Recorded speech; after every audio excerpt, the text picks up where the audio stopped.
What's up, Internet? We're back. It's episode 6, and I'm doing this immediately after the recording of episode 5. Obviously, it's going to come out a little bit later for you, but for me, I thought I did so poorly in episode 5, why not just go straight into episode 6? Because that's how logic works, at least in my brain. So, what we're going to do first is do a bit of upgrading. Just going to spam through here. We'll get this up to +6. Now we need Titanite chunks to upgrade it, and then this will just upgrade to our +4. So that'll be good. No, not armor at all. Okay, moving on. So we got that done. I think we'll level up. Is there anything I need to buy? Oh, you know what? Real quick. Well, not real quick. This will probably take a couple minutes, but I'm going to go free the Pyromancy trainer because we might as well take a look and see if I want to do anything with that. I haven't really thought about it, but I think I'll try something, especially since, 104,000 souls, like, that's going to just be catastrophic leveling on my part, so I might as well see if it's worthwhile to put it into a attunement slot or two. Don't worry about him. He's actually a Benhart of Jugo. That's who he is. He's a pretty nice guy. I like him. He's fun. He's a good summon for the final boss fight, as well as a few others. Plus, his sword looks very similar to the Moonlight Greatsword. It is not, by the way.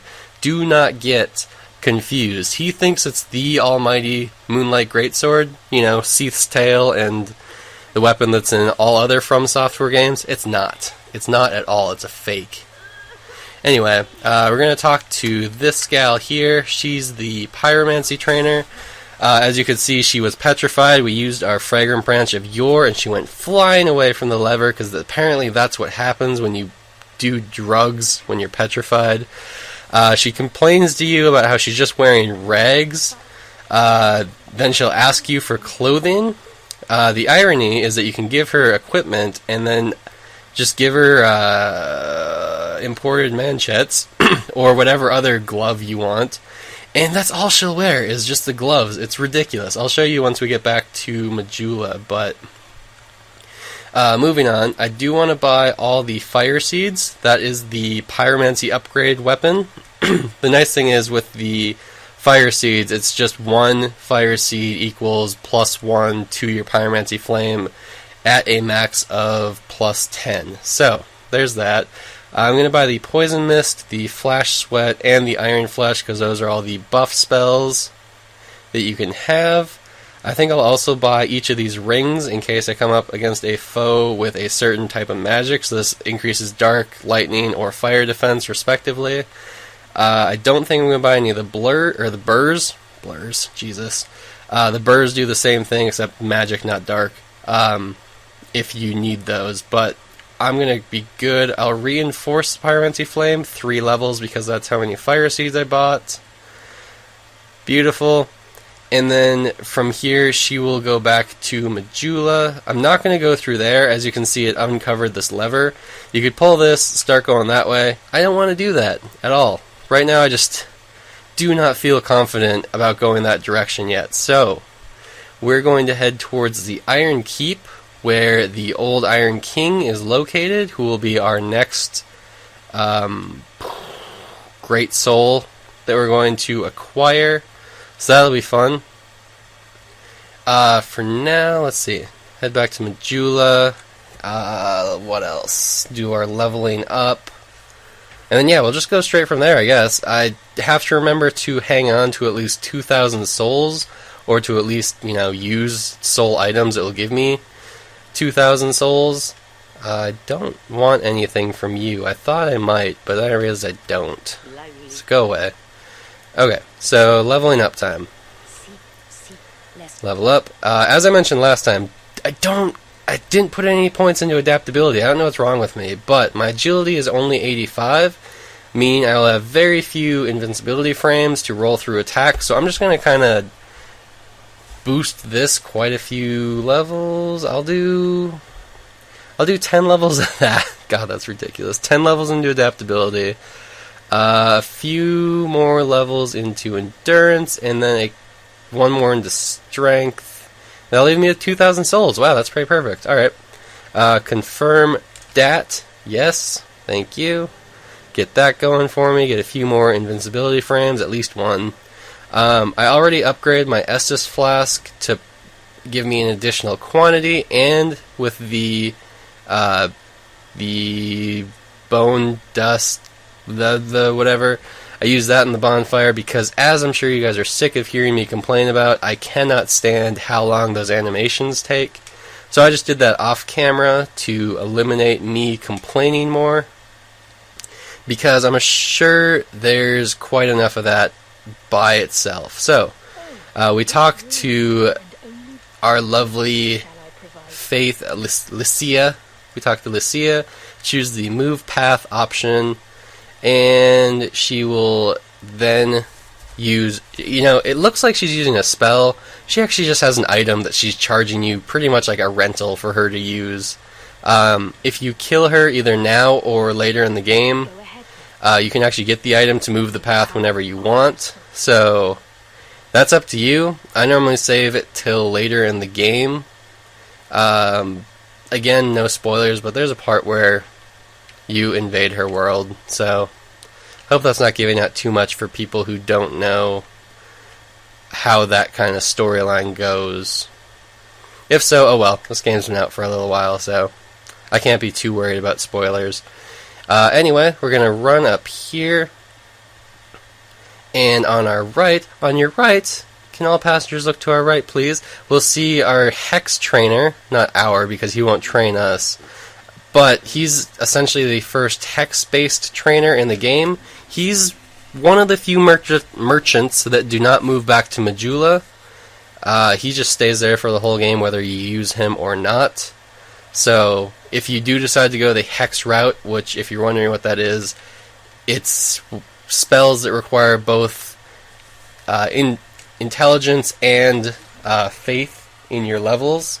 So it's very, how do I want to put this? It's something that will consume a lot of your levels, but it is also, most of the spells you get for hexes are some of the most powerful base damaging spells in the game. So that's that. I'm just going to leave that there because I'm not going to do anything with hexes. And we're here. We're going on this route. Oh, got the dual-wielding knife bandits, got some arrows flying in left and right.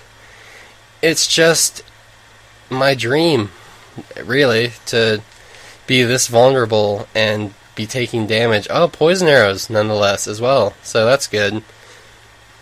First off, I'm going to go here. Hopefully, there we go. You aggro the guy behind there. He's obviously waiting to trick you into going through that door and he can attack you. There's a guy here who's waiting to attack you, so either shield up immediately or attack like I did.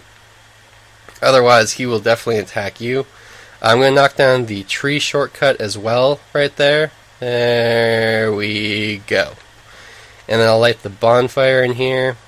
It seems like that's a really short distance between bonfires, which realistically it is, but there's also one other part in here I'd like to show. Drink that up. Let's see. Pretty much just hop down here. I'll grab the items last just so I don't hurt myself any more than I need to. Kill this guy. I missed. Alright. I'll do this attack. It did nothing. I mean, it's not that it did nothing, it's that I can't aim to save my life. So there's that. It's pretty decent damage, but it's hard to hit and time and all that stuff. Punch, punch. Where you can just do the double punch and apparently it does about the same amount of damage. Punch, punch. You're dead. Excuse me. Grab a life gem. What's down here? Bandit knife. Can't use that. Can't use weapons. That would be silly. That'd be absolutely ridiculous to use a weapon in this terrifying game. Over here, you see what looks like kind of a outcropping. This definitely does raise up, but it's in a later part of the area. I don't know if I'll show that area because there's not there's not really anything I need. So unless there's like requests for whatever reason to show that area, then I absolutely will, but for now I'm just going to leave that untouched. I have to say, I like that with the fist weapons, at least to the humanoid type character or enemies, I can still stun them with the 1-2 punch. That's really convenient, because I was definitely concerned that I was just going to have to do a lot of rolling around, but instead it looks like I can just like stun them slightly and then continue on my way of beating the ever-loving shit out of everything. So that's good, because I was actually... I think I will still go back at some point and get the stone ring. Ow. That was rude. So yeah, I think at some point I'll still go back and get the stone ring to increase my poise damage, because that will help against even non-humanoid enemies that would have more poise, or at least that don't have quite as crap armor as these enemies, because they definitely have a terrible armor. And let's see if I can deal with this guy. I don't know what it is about these enemies. I have trouble dodging them, actually. I think it's because of their attacks are so slow, and I just dodge too quickly, I guess. So I'm just too quick off the mark in comparison to their speed. I'm trying to think here. I don't know if I want to go towards the Executioner's Chariot, or...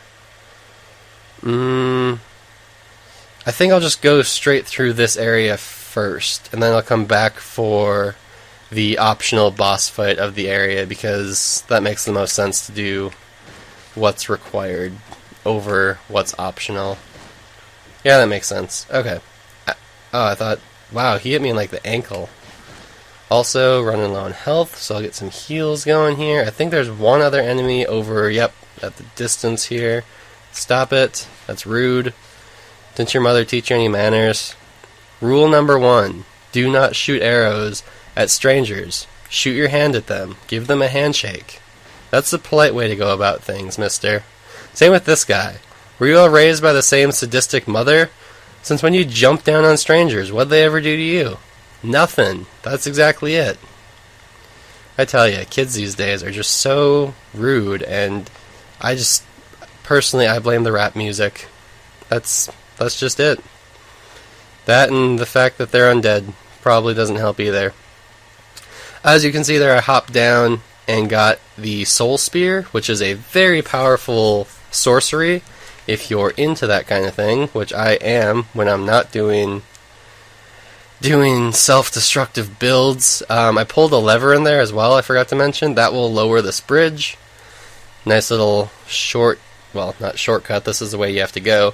But it's a nice little bridge. Across that, we can see a bonfire in there, but the door is locked. So we're going to run through this area, get the key to open that up. Kill you. Hopefully not die. I've been known to die in this area a couple times, just because... pretty much because of the large quantity of enemies. I've even, like, in my full runs, I've ended up getting, like, stun-locked by just all the enemies hitting me at once. I got spit roasted a couple times, so it's all good things. So again, gonna try not to die, especially not like the unmentionable episode 5. Can I get this crystal lizard? No, absolutely not. No, that's not happening at all.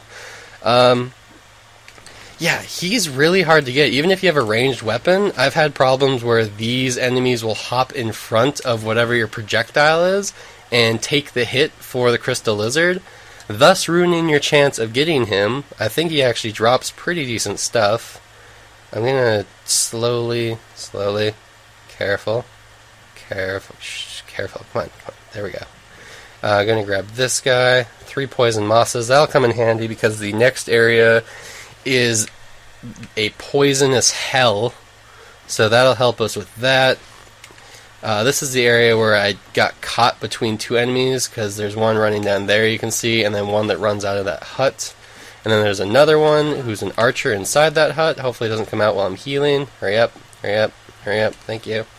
Get the rogue gauntlets, can't use that. You're dead. And in here is our lovely undead lockaway. Did that seriously say lockaway key? Undead lockaway key. That's probably correct. It just sounds terrible to me. So, I guess apologies for that. I don't know my own native language, I guess. So we'll run back. What the fuck is up with you? What are you doing? Can I help you? Okay. Alright. Okay. Anyway. Easily distracted. Going back to what I was saying, lock away, going to the... Yeah, we'll open this up, use that, undead lock away key, still don't think that's right, but apparently. Light the bonfire, not going to rest because that will respawn all the enemies I just killed. I'm going to talk to this guy. Essentially he is, Pate, that's his name. That's pretty lucky that came up right there. He's Pate's rival. They both have been kind of fighting each other, and if you go through both of their kind of little quest lines, you can actually get to a point where the two of them are fighting, and then you can pick a side, kill the other one, and then get armor sets and get actually a pretty cool arm weapon that has a 5% chance of increasing critical hit attack damage. So, I think I might actually go...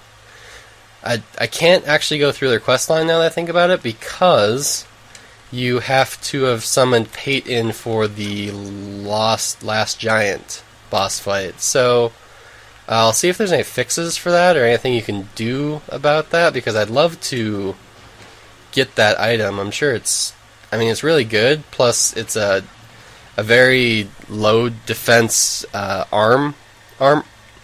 piece of armor for your arms. That's how I'm going to say that. And it'd probably go pretty well with the fists and still kind of keep to the whole naked appeal I have going on here. So we'll see how it goes. It's TBD. As long as I'm talking about things that are to be determined, completely forgot to level up the the stat that gets me more attunement points. Sorry, I'm trying to think and fight at the same time. It's obviously not going very well. Punch. So yeah, we'll see how the pyromancy thing goes. Still undecided. As you can see, as I mentioned, I'm playing offline. So this is a NPC summon, Merciless Rowena. Not too bad of a fight. Very easily staggered, as you could see there. So that's not much of a problem. She does have a chance to drop her armor, including that ridiculous headgear, so keep an eye out for that, I guess. I don't know how I'm going to do this. Yeah, I do know how I'm going to do this. Excuse me. Just going to go back here for a spell of time. Hopefully, okay, they did follow me. So I'm going to kill these guys. They'll probably respawn because there's a necromancer in there that keeps the skeletons alive. But real quick, if I can, I'm going to equip my throwing knives. As I said, I'm going to try to use weapons like this as little as possible, but when there's an enemy literally, like, landlocked on its own little peninsula over there, I don't have much other choice than to use crap like this. So, I'll kill you off so that your skeletons don't respawn. Got falchion from that, so can't use that either. What over here? Combustion, 3 Titanite shards. That's decently useful. Titanite's still expensive at this point, so anyway, we're gonna go back here. There's another skeleton randomly walking into a wall for no reason, and then we'll open this. This will be the shortcut to get us from the undead lockaway bonfire to the boss fog, and definitely have time for a boss fight in this game or this episode. So let's go take care of that, shall we? Do I have any more weapon buffs? No, I don't. So I'm doing this buffless, bare buffless, naked. I'm naked. Not me personally. That'd be weird, recording naked. I don't think I'll do that. Thanks for offering, though, guys. But for now, I'm just gonna have the character be like that. So, back to two-handing, and we'll fight. There's no cutscene here, so I'm just gonna keep talking. The Skeleton Lord bosses. If I have one tip and or trick to this boss fight, it would be to kill one Skeleton Lord at a time and kind of just put up with the crap from the other two, because the skeleton lords themselves are probably one of the easiest boss fights. What happens is when they die, they will summon in enemies to fight for them. Like, there is my least favorite enemy of Dark Souls 1, the bone wheel skeletons. Ow. Like, they already almost killed me. No! God damn it.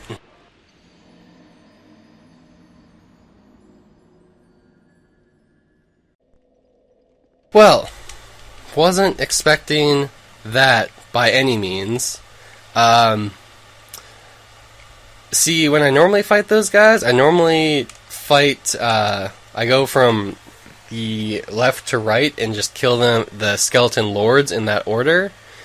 And they summon, apparently, the summons that they get are actually linked to the ones you kill, not just, like, when you kill one. Because I was expecting the just kind of standard skeleton warrior to come out, not the bone wheel skeletons. Not that that's any excuse for dying that awful death, but nonetheless, I was not quite expecting the bone wheel skeletons. So let's just forget that ever happened, and we'll just cut right back to here. I can't believe I've never died to this boss before. I've also never backstabbed this boss before. That's kind of cool that you can do that. Finishing swipe on you. You'll do your little soul whatever's going on right now. Summon in new enemies in your place. See, I was expecting these guys to come in first, so that was my bad. Ow. Obviously for this boss fight, despite my death, I still have to say is a really simple boss fight, because if you ever get trapped, you just use pillar tactics either here or over on those two. There's plenty of places to heal and keep up your strength and all that stuff. Ow. And they do so little damage. Like, as you can see, I have no armor, and they still are just doing pitiful damage. Like, the scythe, the fire spells, all of that is just not good. See, now this is the path that this boss fight normally takes, is it's the skeleton warriors, and it's these ones that have armor on are next normally, at least for me. Ow. Getting kind of stuck in between a bunch of stuff there. And then the bone wheels are last, so I didn't think I'd have to deal with the bone wheels as well as all the stuff around them. I just thought it'd be, them on their own, which is how I'd absolutely prefer to fight the bone wheels, because as you can see, if you've never played Dark Souls 1, they're devastating as an enemy. They can... stop changing your lock on! I didn't even move the stick! God, that was bullshit. Okay, ow. What you don't want to do with this enemy is stare at it and then shield up, because they will just tear through your stamina like it's nothing. What you want to do is always be dodging with them, and obviously try and do high damage so you can knock them out in one hit, like that. And yeah, victory achieved. So that's not quite as satisfying as a victory as it would have been if I didn't die, because that's now 3 episodes in a row and 3 deaths, 1 per episode. That's not preferable.